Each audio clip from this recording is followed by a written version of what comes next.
I'm a children's programmer for the Central Arkansas Library System, Esther D. Nixon branch in Jacksonville. And that's where we're at today, in Jacksonville. So today is family story time, and we're going to talk about snow. Have you seen any yet? Have you got to play with any yet? Living in Arkansas, sometimes snow can be scarce. We'll see what happens. Today, I've got a book. I've got a couple of books actually. And this one's called The Little Book of Snow by Sally Coulthard, and it's from our fantastically wonderful friends at Chronicle Books. Thanks. So I'm going to tell you a little bit about snow before we get started. And I love this book. It's pretty awesome. What is snow? What do you think snow is? Yeah, that's pretty good. Here's what Sally says snow is. There is water in the air everywhere. You can't see it. It wafts about like vapor. But it's there. As this moist air is warmed by the earth, it floats upward into the sky. If the sky is cool, it's warm, watery vapor, and it turns to droplets of rain and falls back to the earth. But if it's cold, say 32 degrees, cold, something different happens. Clouds are mostly air and water, but they also contain tiny specks of dust, pollen, and other small particles. Did you know that? I didn't know that either. If a speck gets some cold, oh, it gets so cold, the water vapor sticks to it and freezes into tiny ice crystals. As the crystals get bigger, it also gets heavier and begins to fall back to the earth. And this is snow. Wow, that's how snow is made. There's a couple other things in this book I want to tell you about. It's also very interesting. It's one of the sections called Did You Know? And I didn't know this until after I read it. It says, did you know? In Syracuse, New York, once they banned snow. Can you believe that? They banned snow. How do you even do that? On March 30th, 1992, after the city had battled a record snowfall of over 162 inches of snow. Wow. I've only seen a couple of inches. I can't even imagine. Wow. The Syracuse Common Council unanimously approved the resolution, and it says, be it resolved on behalf of the snow-weary citizens of the city of Syracuse, any further snowfall that express outlawed by the city of Syracuse, December 24th, 1992. The resolution really didn't make any difference. I mean, snow falls, right? Yeah. But do you know what? It helped get smiles on the people of Syracuse during that particular snowy season. Isn't that interesting? I never thought anything like that was possible. Let's see what else Sally has to say about snow. Did you know that it's impossible to know exactly when the word snow, S-N-O-W, snow, was first spoken? An educated guess says that it was spoken by a group of people maybe 6,000 to 4,000 years ago. Can you imagine? That's a very long time ago. The word snow in many different forms has been spoken in many different languages. One word to describe something that happens. Yeah, that's kind of cool. Sally tells us about snow and folklore. Before the days of a reliable weather forecast, you know how you can turn the news on in the morning or the evening and see the weatherman, weather lady, weather person, or you can go to the internet also. And you can find lots of people who are predicting snow or rain or tornadoes or hurricanes or dry seasons. Well, let's see about this, People relied on observation of the natural world and ancient superstitions to predict the arrival of snow or winter season. People like farmers, rural workers, and seafarers in particular had numerous sayings, not only to help them predict the cruel winter weather, but also to forecast the return of spring. Have you heard about the spoon prediction? That might be one you might want to Google. Yeah. Here's one, though, that Sally tells us about. Minnehaws cold toes. This is a Yorkshire saying. Now, do you know where that's at? Now, Sally is from the United Kingdom, and that's where Yorkshire is. So she's telling us about an old world saying back a long time ago. And it says that numerous regional equivalents, that's a big word, and warnings that call for plentiful crops of hedgerow berries. Hedgerow berries?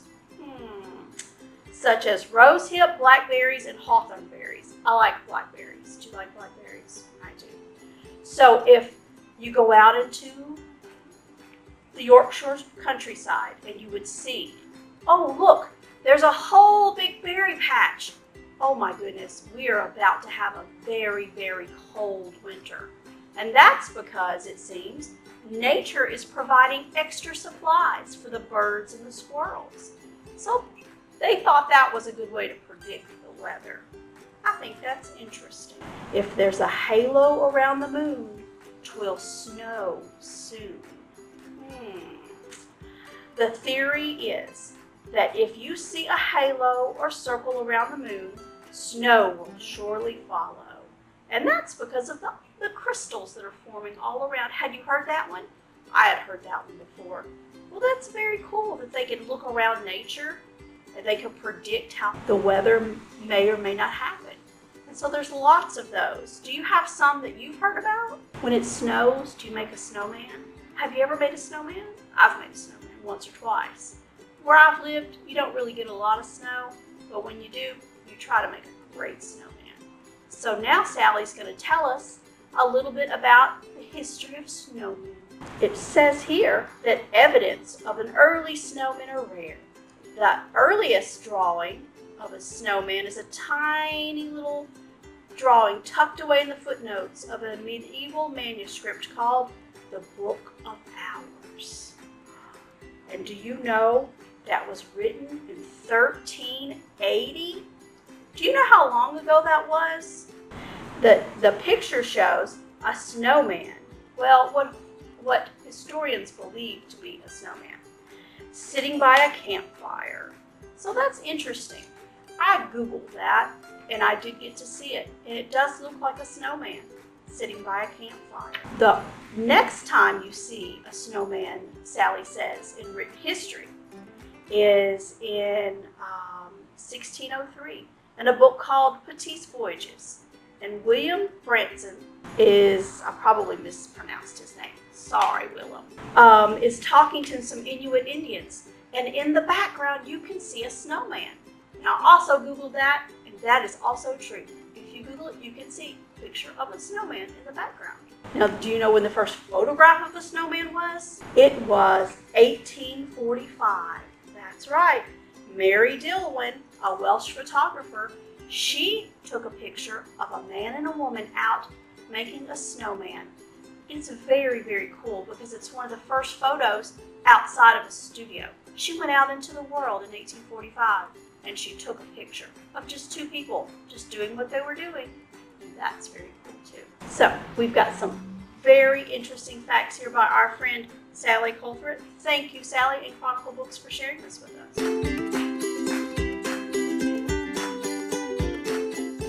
I'm going to read you a book called Over and Under the Snow. And this is by Kate Messner, and the art is by Christopher Silas Neal. And it also is published by our fantastic friends at Chronicle Books. Chronicle, you're awesome. Thanks. Over the snow I glide into woods, frosted, fresh, and white. Do you see all that snow?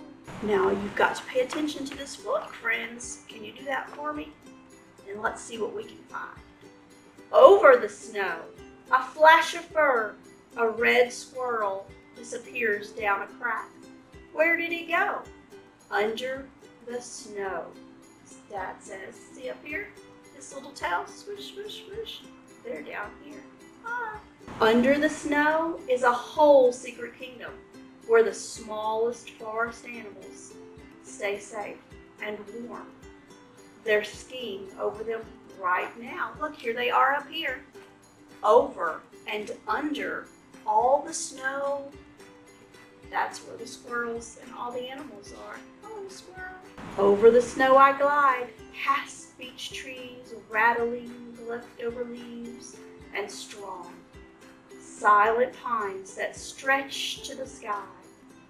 On the high branch, a great horned owl keeps watch. Under the snow, a tiny shrew dodges columns of ice. It follows a cool tunnel along the moss and out of sight. He is over, and it is under. Look, Dad says, tracks. Tracks always tell a story. Over the snow, a deer has crossed our path. Deep prints pinch through the crust, up the hill, under a tree. An oval and melted snow tells a story of a night's sleep. Do you see right there? The tracks. It goes all the way up. Do you see them up there? Yeah. Under the snow, deer mice doze.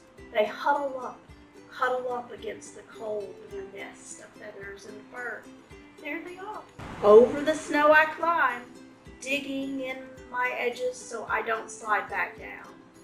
Under the snow, voles stretch through the slippery tunnels, searching for morsels from summer feast. Do you see?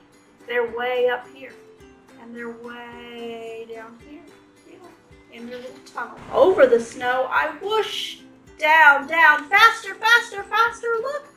Whoops! Oh my goodness. That was bad. Look at that. Under the snow, a snowshoe hare watches from a shelter of a spruce, almost invisible. She smooths her fur, a coat of white, that winter white. You almost cannot see her from the snow. Over the snow I glide, past reeds where the tadpoles play tag in springtime. Under the snow, fat bullfrogs snooze. They dream of sun-warm days back when they had tails. That's over, and that is under. Over the snow I stand and stare, little mountains in the marsh. Under the snow, beavers gnaw on aspen bark, settled in for supper.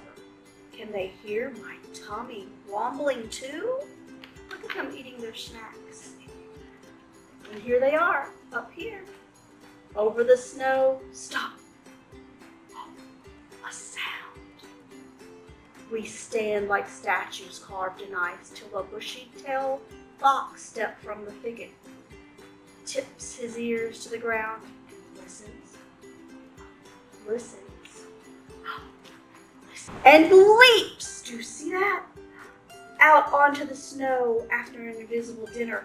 He hears something underneath. Under the snow.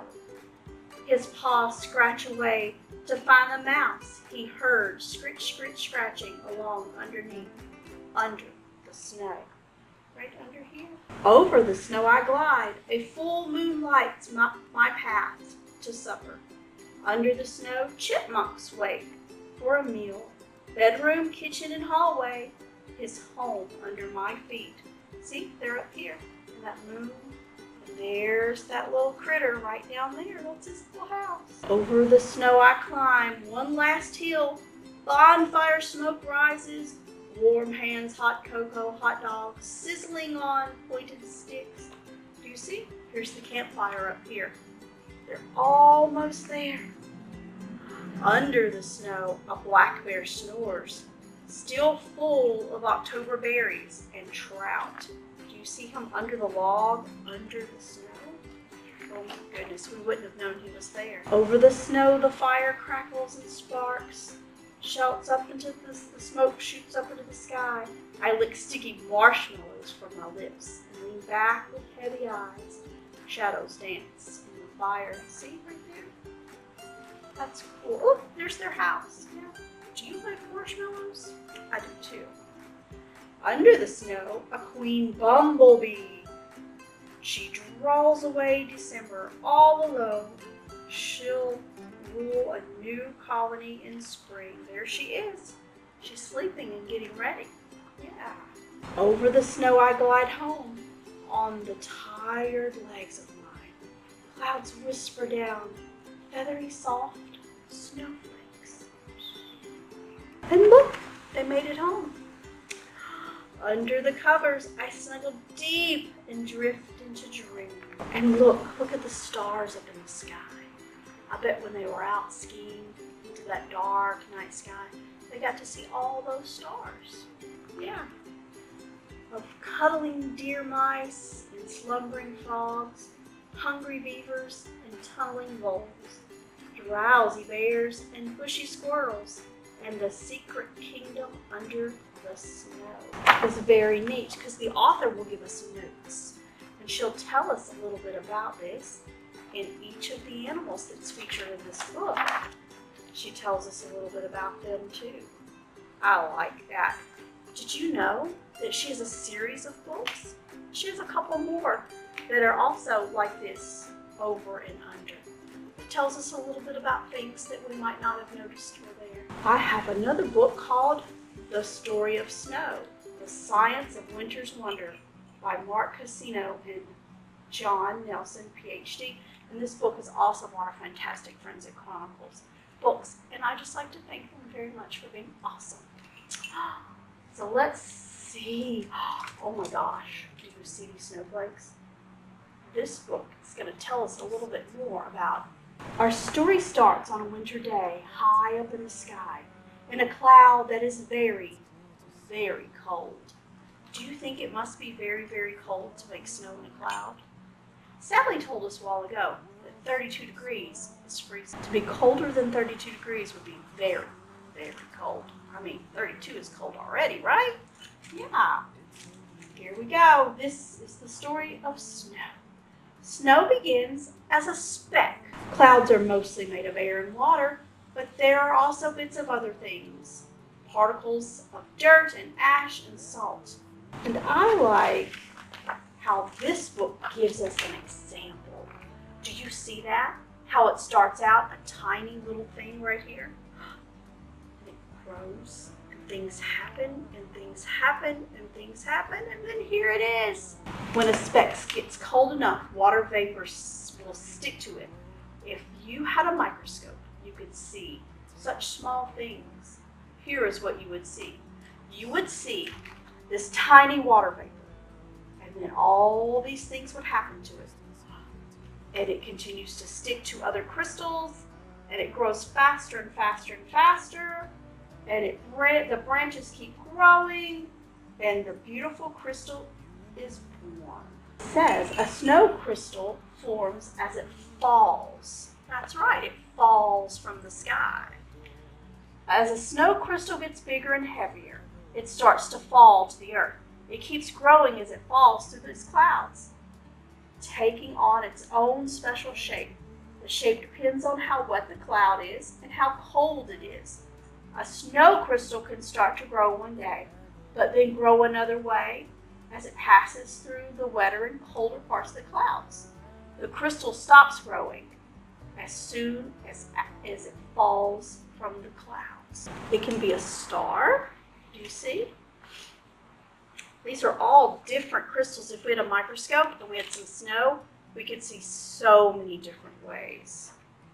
And look, it could be a plate. Do you see that? A crystal plate.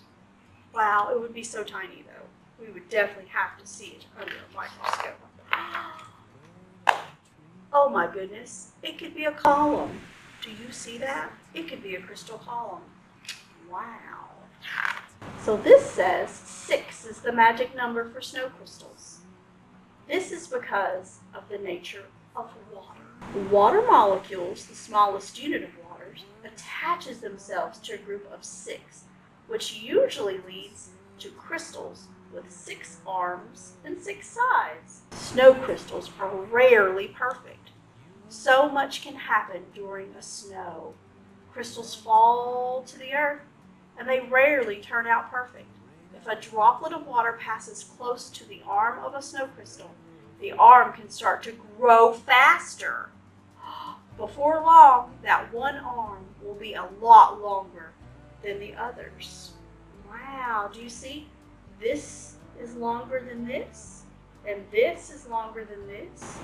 Yeah, wow. I like that. Holy smokes, look at that. That's huge. Often, snow crystals bump into one another and get stuck together. When this happens, snowflakes form. Hundreds or even thousands of crystals can be found in a single snowflake. So all of these are crystals that join together to make a mighty snowflake that is only this big. Now when they land, they start to melt. So here is something you can do. You can catch your own snowflake. If it's snowing outside, you just take a dark piece of cardboard or foam, cardboard, and it should be about the size of this book. You see? This book right here. Yes. Make sure that the cardboard is stiff enough to stay flat when you hold it by one edge. You might need a magnifying glass, but you could also maybe hold your phone up to the camera and make it wider and wider. Well, as the snowflake falls, you catch it on your board, and then you can look at it, and you can see the different types. I think we've learned quite a bit about snowflakes. Yeah, about ice crystals, about snow. How about we make some snow?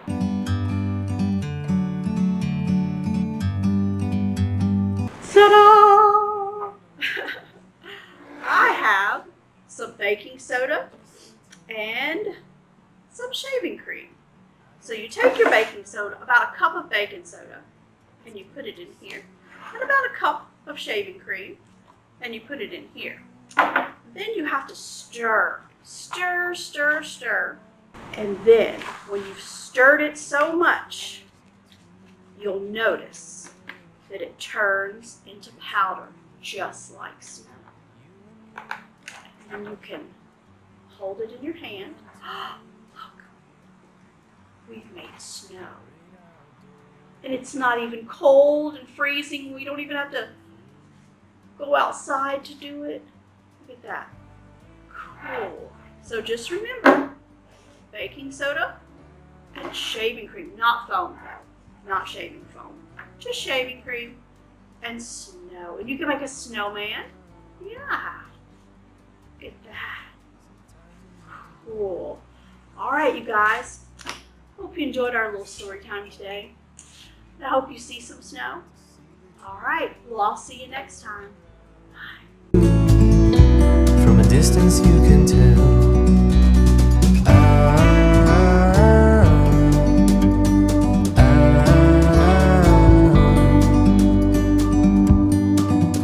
You and me were meant to be.